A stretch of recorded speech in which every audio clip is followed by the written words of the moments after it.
one of the most often asked questions during the last weekend.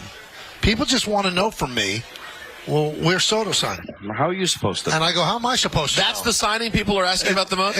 It's where is he signing? Well, who else do you think they would think? No, I don't know. Wow. We've had big people in the business Sure. that should know better that we're asking Michael earlier today. Yeah, it's unbelievable. I mean, I don't say that pejoratively, Michael. I mean, I don't know how you would know. I don't think there's any inside information. I don't know if you were thinking about this. I believe somebody tweeted this out. I forget who it was. It was somebody in the business. It might have been a former player that said, "You don't believe." There's so many bloggers and people that are just trying to make a name for themselves. Right, they'll throw anything out. Throw anything out, and if they happen to be right, all of a sudden it's like they're 15 minutes. And if they're wrong, well, they're wrong just like everybody else was wrong. Like, I wonder, is this Red Sox rumor real? Or is this, A, just some people just trying to make a name for themselves? Or B, is it, let's get Boris dropping that so they get the Yankees nervous, like we can't let them go to the Red Sox, so we got to up our offer. Like, when you take a look at the teams that are all involved in this, the Yankees don't want to see him go to the Mets. They don't want to see him go to the Blue Jays. They don't want to see him go to the Red Sox. The Dodgers are the only one I think they'd be okay with of those teams.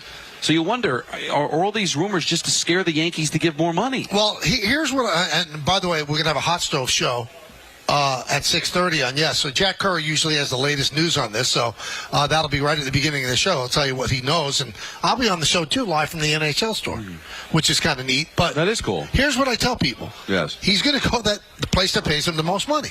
I really, truly believe that. Unless there is something that I'm not reading where he really wants to be with the Yankees and he's using everybody else as a stalking horse to get the Yankees up to the highest price possible.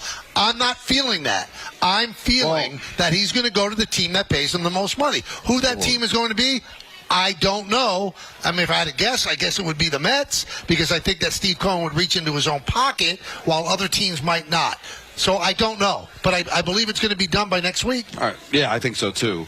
Was it Morosi said? I think he said 10 days or what. I said that's right around the time frame that we had gotten from Buster Olney, sometime between like the 9th and the 11th. And the winter meeting is next week. Yeah, so it's either just going to be just before so they can announce it at the winter meetings or at the beginning of the winter meeting, something like that. But here's my angle. Let's just say, for sake of argument, he wants to stay with the Yankees. That is really where he wants to stay, and all of this is just to drive up as much money from the Yankees as possible. If I'm right, would there be a slight discount? A slight, like if it ends up being just a couple of $1 million, like, I don't know. So what's the number? Let's say the Yankees offer him $550, and the Mets come in at $560. Is that all right? Did you say he's going to go with the most money? Would he just automatically go to the $560?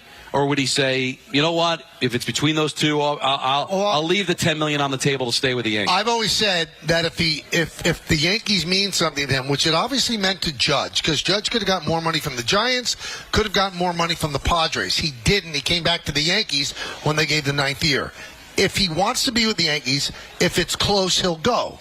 If I'm reading it the right way and it's going to be the most money, then I don't know if he would give them a discount. I think it's about the most money. I have breaking news. What's that? And it's not pretty if you're a Jets fan. Okay. U.S. President-elect Donald Trump has nominated investment banker Warren Stevens to be ambassador to the UK.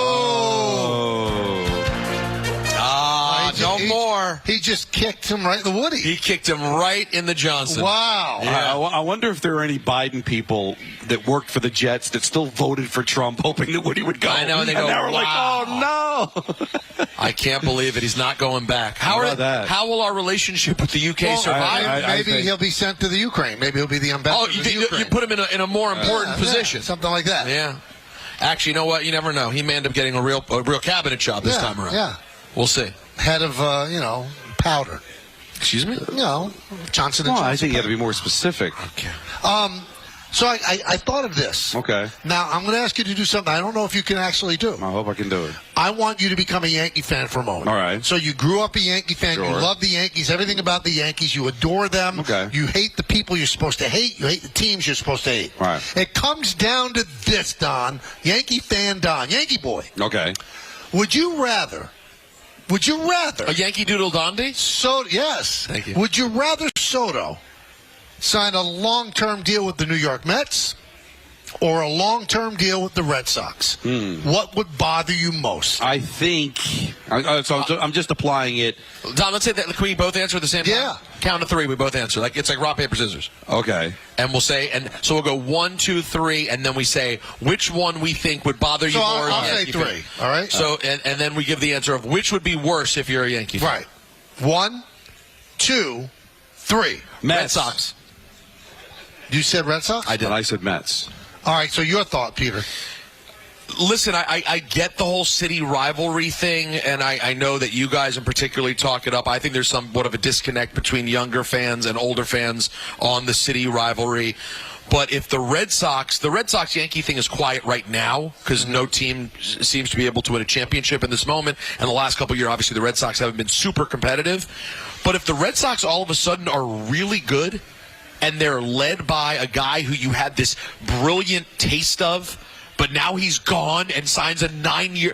I think that will sting so much worse year after year than him just playing in the same town. And Don, how about you with the Mets? The logic I used was like, all right, what's a similar fandom that I have that's equal to being a Yankee fan? That would be a Giant fan. They're the number 1 team in town. The Jets are number 2. So all right, Saquon Barkley leaves. He did. Goes to the Eagles. It bothers me. If he goes to the Jets and it's in my backyard, playing in the same stadium I play in, putting the Jets on the map and now maybe overshadowing me would bother me more than just having another rival. Bothering you more than a Saquon touchdown by the Eagles that keeps you out of the playoffs? I mean, that's part of it too. But here's another thing. The Yankees are better than the Red Sox. I think the Yankees would be better than the Red Sox even if they had Juan Soto on the team. So if you keep doing what you do, it turns quick. All right? Yeah, but you guys and the Red Sox now are going to be. I'm sorry, Michael. The Yankees are going to be. The Red Sox are going to be restricted to do very much else if they sign Juan Soto. Not necessarily. I mean, they've got a truckload of money. But they also have an owner that's chosen not to spend. I think for this moment. But then is all of a sudden they're going to be able to break open the bank to go out and get a bunch of other players? Listen, it's a very, very difficult proposition. But you're opening, and a lot of Yankee fans don't even think that this is a possibility because they're of a certain age. There was a time where the Mets were more popular than the Yankees. Now, if the Mets start winning and they've got Juan Soto, it is going to be something that's going to be up your you-know-what every single day. When you go to school, there are Met fans. There's a lot of Red Sox fans, too, but I would think in New York, if you're a Yankee fan, you deal with a lot more Met fans than you do having to deal with Red Sox fans. So I get the competitive part of it, but I still think you're better than the Red Sox. There's other teams to be worried about, like Baltimore, like Toronto, in your own division. But to just put the Mets on the map with Steve Cohen, who can also add once he adds Soto. And all of a sudden, if the Mets become this destination, it becomes a real irritant for a Yankee fan to have to deal with. Okay, so what Peter was saying, though, if you think about it, they impact whether the Yankees go to the World Series. True. The Mets, they play the Yankees at most 6 times, some seasons 4. I know it's going to be right in your face. That's why it's not an easy question. But it's baseball, right? So does one player make that kind of an impact? That's why I said I would like to see what the Red Sox can do beyond Juan Soto. They're an okay team. They overachieved last year, but still are around a 500 team. Right. What is Juan Soto worth in victories? I don't know. What is his WAR? What was his WAR? About 8. 8. So if he gives you the Red Sox 8 more wins, what does that make them? A wild card team? I get it, but I think the Yankees are in a position where even if they were to lose Juan Soto, this is still a team that, when healthy 2 years ago, they were going to have to go to the League Championship Series and probably the World Series if they weren't hurt. All right, our buddy Joel Sherman reporting the Mets are among the teams who have expressed interest in Clay Holmes as a starting pitcher. Interesting. Yeah. What do you think about that? I think he could be a starting pitcher. I think his stuff translates. I really do.